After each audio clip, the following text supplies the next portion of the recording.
ఏపీలో కూటమి ప్రభుత్వం ఏర్పాటు చేసి ఇప్పటికే 2 నెలలు పూర్తవుతుంది. ఎన్నికలకు ముందు హామీ ఇచ్చిన సూపర్ 6 పథకాలను పూర్తి చేసే దిశగా అడుగులు వేస్తున్నారు. అలాగే ఆగస్టు 15వ తేదీ నుండి అనగా స్వాతంత్ర దినోత్సవం నుండి 3 పథకాలను ప్రారంభిస్తారని ప్రచారం జరుగుతుంది. అయితే నిజంగా అదే రోజు ఈ పథకాలు అమలు చేస్తారా?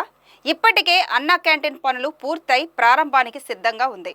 అలాగే మహిళలకు ఉచిత బస్ ప్రయాణాన్ని కూడా ప్రారంభిస్తారని ప్రచారం జరుగుతుంది. తల్లికి వందనం కూడా ఆగస్టు 15 నుండి ప్రారంభిస్తారు అనే వార్తలైతే వినపడుతున్నాయి. గత ప్రభుత్వంలో మూతపడిన అన్నా క్యాంటీన్లు మళ్లీ ఇప్పుడు కూటమి ప్రభుత్వం వచ్చిన తరువాత తెరవడానికి సిద్ధం చేశారు. పాత అన్నా క్యాంటీన్లు మరమ్మతులు చేయడమే కాకుండా కొన్ని కొత్త అన్నా క్యాంటీన్లు కూడా నిర్మించినట్లు తెలుస్తుంది. స్వతంత్ర దినోత్సవం రోజున అన్నా క్యాంటీన్లు ప్రారంభించనున్నారు. ఆంధ్రప్రదేశ్ లో కూటమి ప్రభుత్వం ఏర్పాటు తరువాత మహిళలకు ఇచ్చిన ఉచిత బస్సు ప్రయాణం కూడా ప్రారంభించనున్నారు అని వార్తలు వెలువడ్డాయి. ఈ ఉచిత బస్సు ప్రయాణం మొదటిగా విశాఖపట్నంలో ఆగస్టు 15వ తేదీ నుండి ప్రారంభించనున్నట్లు సమాచారం. అయితే ఇలా ఉచిత బస్సు ప్రయాణం వలన ప్రభుత్వానికి నెలకు 250 కోట్లు పైగా ఖర్చయ్యే అవకాశం ఉందని చెబుతున్నారు. అలాగే ఉచిత బస్సు ప్రయాణానికి ఆధార్ కార్డు లేదా కర్ణాటకలో ఇచ్చినట్లు మహాలక్ష్మి కార్డు ఇస్తారా అనేది చూడాలి.